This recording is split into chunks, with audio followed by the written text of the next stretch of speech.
तो रैखिक अवकल समीकरण BSc first year minor paper second और lecture unit fourth lecture second.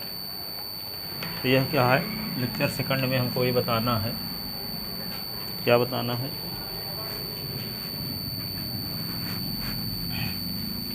Linear differential equation, रैखिक अवकल समीकरण, लीनियर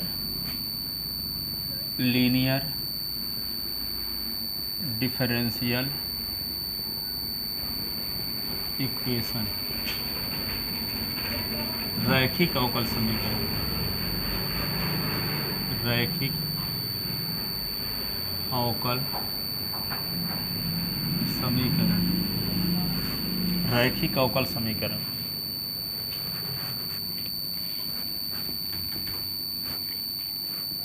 लीनियर डिफरेंशियल इक्वेशन, रैखिक अवकल समीकरण। तो देखो यहाँ पे D Y upon D x plus P Y is equal to Q या D X upon D Y plus P X is equal to Q के रूप का अवकल समीकरण, अवकल समीकरण रैखिक अवकल समीकरण कहलाता है। अवकल समीकरण कहलाता है, ठीक है, कहलाता है, ठीक है। अब जैसे मान लो D Y upon D S plus P Y is equal to Q, तो ये बाई में रैखिक अवकल, यह बाई में रैखिक अवकल समीकरण है, रैखिक अवकल समीकरण है। तो इसको हल करने के लिए क्या करते हैं, सबसे पहले इंटीग्रेटिंग फैक्टर निकालते हैं। तो इंटीग्रेटिंग फैक्टर समाकलन गुणक e की power P D x, by का जो गुणांक होगा उसका इसके सापेक्ष समाकलन करके e की पावर में लिखेंगे, तथा अभीष्ट हल क्या होगा, by into integrating factor q into integrating factor ये डी एस। तो बाई इंटू इंटीग्रेटिंग फैक्टर क्या लिख देंगे, इंटीग्रेटिंग फैक्टर जो आएगा और q इंटू इंटीग्रेटिंग फैक्टर इसका इसके सापेक्ष समाकलन, ठीक है। इस पर आधारित एक क्वेश्चन देखते हैं।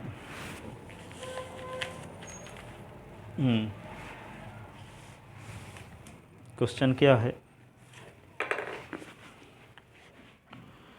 ये है पहला क्वेश्चन।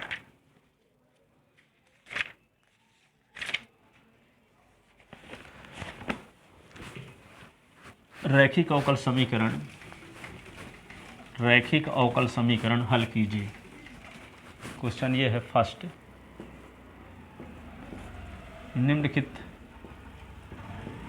निम्नलिखित अवकल समीकरण को, अवकल समीकरण हल कीजिए,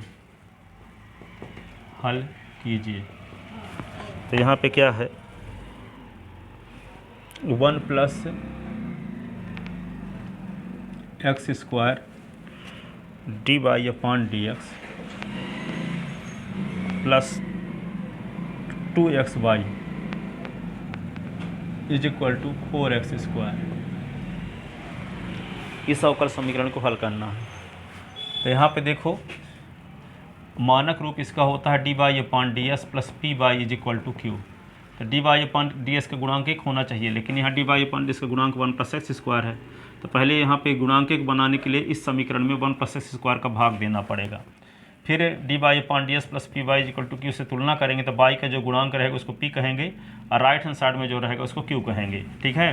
तो सबसे पहले क्या करें, 1 प्लस एक्स स्क्वायर से डिवाइड करेंगे मानक रूप में लाने के लिए। तो समीकरण एक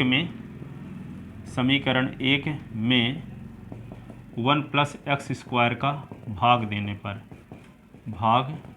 पर तो होगा D Y upon D X, ये 1 प्लस एक्स स्क्वायर और ये 1 प्लस एक्स स्क्वायर, ये कट गया, ये होगा 2x upon 1 plus x square, ये Y 4x square upon 1 plus x square, ठीक है। तो D Y upon D X ये होगा 2x upon 1 plus x square Y is equal to 4x square upon 1 plus x square, समीकरण number 2। समीकरण 2 की तुलना, समीकरण 2 की तुलना d Y upon D S plus P Y is equal to q से करने पर, क्यू से करने पर, ठीक है। तो p is equal to 2s upon 1 plus x square, q is equal to 4x square upon 1 plus x square, ठीक है। तो integrating factor I F e की पावर पी डी एक्स, तो आई इज एफ ई की power P की value क्या है 2x upon 1 plus x square, integrating factor ई की power log of 1 plus x square, तो integrating factor 1 plus x square, 1 plus x square, ठीक है। सो required solution, अतः अभीष्ट हल, अतः अभीष्ट, क्योंकि अंश अवकलन है हर वाले पद का ना। 1 प्लस एक्स स्क्वायर का अवकलन क्या होगा, 1 का अवकलन 0, एक्स स्क्वायर का 2s। जब अंश अवकलन अवकल गुणांक होता है हर का, तो उसका समाकलन हर के लाभ के बराबर होता है, ठीक है। तो यहाँ पे क्या लिखोगे, हर क्या है 1 प्लस एक्स स्क्वायर। यदि हम 1 प्लस एक्स स्क्वायर को t मानेंगे तो 2s ds की वैल्यू dt, तो dt अपॉन टी, तो 1/t तो log t, ठीक है। तो इंटीग्रेटिंग फैक्टर, 2 मिनट रुक लो फिर आते हैं, 2 मिनट बाद आओ। तो integrating factor 1 plus x square, अतः अभीष्ट हल, अभीष्ट हल। तो Y is equal to integrating factor और Q into integrating factor A D S.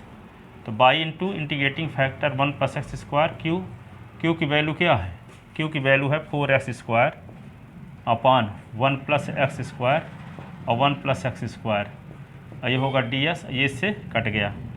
तो Y into 1 plus x square, अब बचा क्या 4x स्क्वायर, ये डी एस। अब इसका समाकलन करेंगे तो क्या आएगा, by into 1 plus x square और ये 4s क्यूब अपॉन 3 प्लस सी, ठीक है। तो बाई इज इक्वल टू क्या होगा,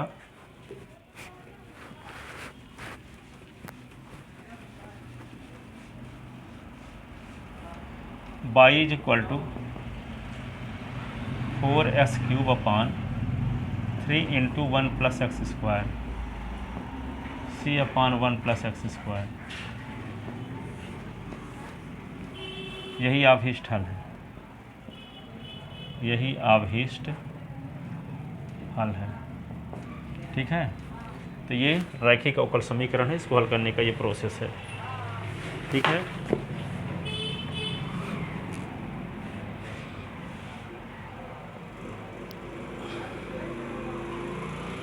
एक और सवाल देखो दूसरा, cos square x d Y upon D S plus y is equal to ten x.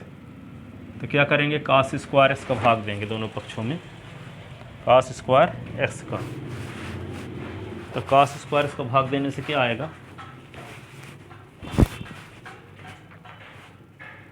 देखो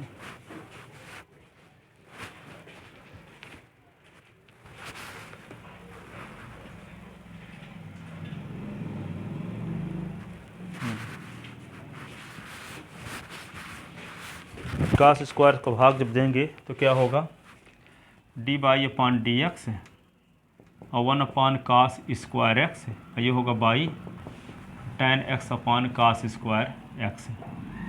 तो D Y upon D X ये होगा सेक स्क्वायर एक्स और ये बाई इज इक्वल टू क्या होगा, ये sec tan X sec square X, tan X और ये 1 अपॉन कास तो सेक स्क्वायर एक्स, ठीक है। तो compare equation first with, compare equation first with, किससे कंपेयर करेंगे, D Y upon D S plus P by is equal to Q. तो P की वैल्यू क्या है, यहाँ पे सेक स्क्वायर एक्स और क्यू की वैल्यू क्या है टेन एक्स और ये sec square X, sec square X. तो integrating factor I F is equal to E की पावर पी डी एक्स। तो ई की पावर पी की वैल्यू क्या है, sec square X, sec square X का इंटीग्रेशन होता है ई की power tan X. So required solution, so अभीष्ट हल क्या होगा, required solution Y into integrating factor Q into integrating factor ये dx। तो बाई इंटू इंटीग्रेटिंग फैक्टर क्या आ चुका है, e की पावर tan x है, ठीक है। और q की वैल्यू क्या पता है आपको, q की वैल्यू है tan x, ये क्या है सेक स्क्वायर x है, और इंटीग्रेटिंग फैक्टर क्या है e की पावर tan x है, ये हो गया ds। और tan s को क्या मान लो t, tan s को क्या मानोगे t, तो tan s को t मानते हैं, put tan x is equal to t. तो tan s का डिफरेंशियल क्या होगा, सेक स्क्वायर s ds की वैल्यू dt। तो ये y इज इक्वल टू क्या होगा, y इंटू ई की पावर tan x, और यहाँ पे इंटीग्रेशन करने के लिए tan s को हम क्या माने हैं t, तो यहाँ पे tan s के स्थान पे जब t लिखेंगे तो सेक स्क्वायर s ds के स्थान पे dt लिखेंगे e की पावर t, तो e की पावर t है ये dt, और ये फर्स्ट फंक्शन हो गया, second function integration by part, तो y इंटू ई की पावर tan x, और ये क्या होगा प्रथम फलन गुणे दूसरे का समाकलन e की पावर t और dt, प्रथम फलन का अवकल गुणांक d/dt t और दूसरे का समाकलन e की पावर t dt, और दोनों के मल्टीप्लिकेशन का फिर से इंटीग्रेशन। तो y इंटू ई की पावर क्या होगा tan x, और t इंटू ई की पावर t का इंटीग्रेशन e की पावर t का डिफरेंशियल 1, e की पावर t का इंटीग्रेशन e की पावर t, दोनों के मल्टीप्लिकेशन का फिर से इंटीग्रेशन।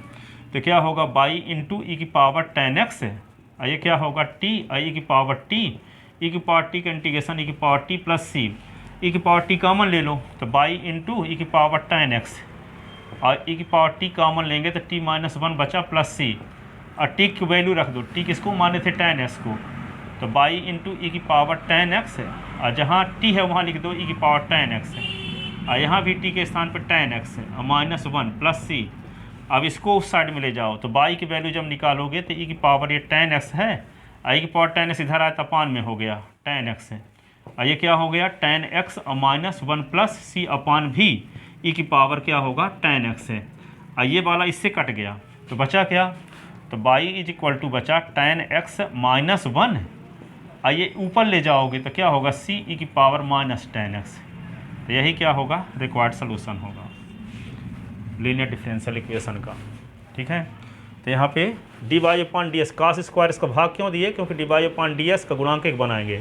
क्यों भाग दिए, क्योंकि इसका मानक रूप ये होता है dy/ds plus P by is equal to q, ये स्टैंडर्ड फॉर्म है, मानक रूप है। तो यहाँ dy/ds का गुणांक एक है, इसलिए dy/ds के पहले कोई फंक्शन जो रहेगा उसी से हम डिवाइड करके उसको एक बनाएंगे पहले, फिर कंपेयर करके पी और क्यू की वैल्यू निकालेंगे, और पी का ई की पावर, पी का समाकलन करके ई की पावर में रखेंगे, उसी को कहते हैं इंटीग्रेटिंग फैक्टर।